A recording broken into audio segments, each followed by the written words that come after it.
আসসালামু আলাইকুম, welcome to মেলাযোগ। Hello প্রিয় দর্শক, আজকে রয়েছে আপনাদের জন্য একটি অত্যন্ত গুরুত্বপূর্ণ আপডেট। সেটা হচ্ছে পল্লী বিদ্যুৎ সমিতির 72 ঘন্টার আলটিমেটাম গণছুটির হুমকি। অর্থাৎ এটা তারা বোঝাতে চাচ্ছে 72 ঘন্টার মধ্যে যদি তাদের দাবি দাবা মেনে না হয় তাহলে তারা সকালেই গণছুটিতে চলে যাবে এবং কি বিদ্যুৎটা বন্ধ হয়ে যাবে। তো প্রথম থেকে শেষ পর্যন্ত দেখুন, তো আশা করি সম্পূর্ণ বিষয়টি বুঝতে পারবেন। তো চলুন শুরু করা যাক আমাদের আজকে ভিডিওটি। পল্লী বিদ্যুতায়ন বোর্ড আরইবি ও পল্লী বিদ্যুৎ সমিতিকে একীভূত করার দাবিতে আলটিমেটাম দিয়েছে সমিতির কর্মকর্তা ও কর্মচারীরা। পাশাপাশি অভিন্ন সার্ভিস কোড বাস্তবায়ন, চুক্তিভিত্তিক ও অনিয়মিত কর্মচারীদের চাকরির নিয়মিতকরণের দাবি জানিয়েছে তারা। এজন্য কর্তৃপক্ষকে 72 ঘন্টার আলটিমেটাম দিয়েছে 80 সমিতির কর্মকর্তা ও কর্মচারীরা।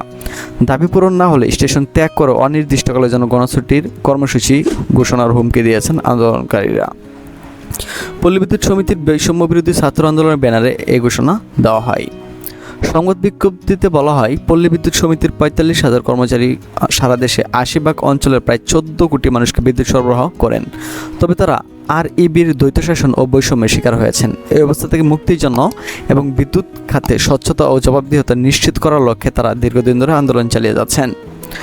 গত মে ও জুন মাসে তারা টানা কর্মবিরতি পালন করেছেন, কিন্তু বিদ্যুৎ বিভাগের মধ্যস্থতায় এবং আরইবি ও সমিতির ঊর্ধ্বতন কর্মকর্তাদের উপস্থিতিতে কয়েকটি সমঝোতা সভা অনুষ্ঠিত হলেও সমিতির কর্মকর্তাদের দাবি এখনও পূরণ হয়নি।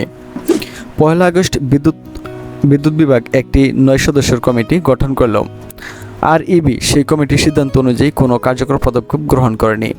বিজ্ঞপ্তিতে আরও জানানো হয়, সম্প্রতি আন্দোলনে অংশগ্রহণকারী 2 জন জিএম এবং 4 জন ডিজিএমকে শাস্তিস্বরূপ বদলি করা হয়েছে, যা আন্দোলনরত কর্মচারীদের মধ্যে ক্ষোভের জন্ম দিয়েছে। এর প্রতিবাদে তারা আরইবির সঙ্গে সব ধরনের যোগাযোগ বন্ধ করে দিয়েছে।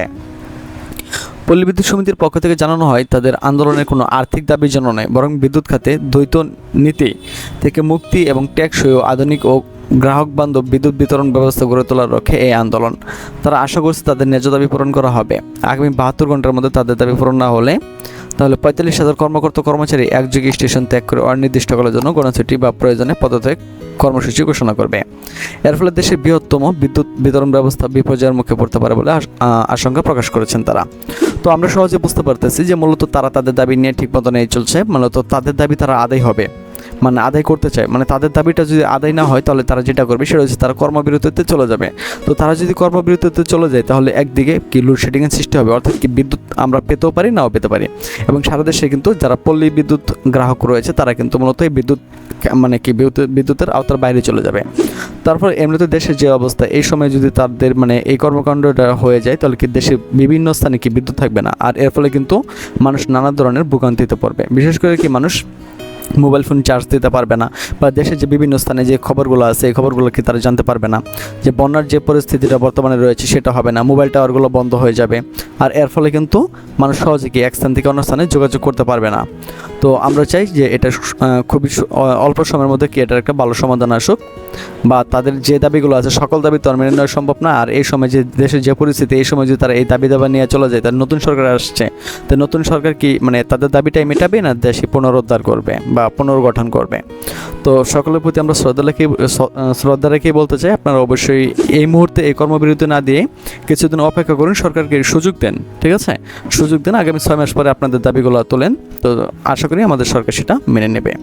তো আজ এখান থেকে বিদায় নিচ্ছি, কথা হচ্ছে আবার একটি নতুন ভিডিওতে। সে বন্ধু সকলে ভালো থাকুন, সুস্থ থাকুন এবং সাথেই থাকেন।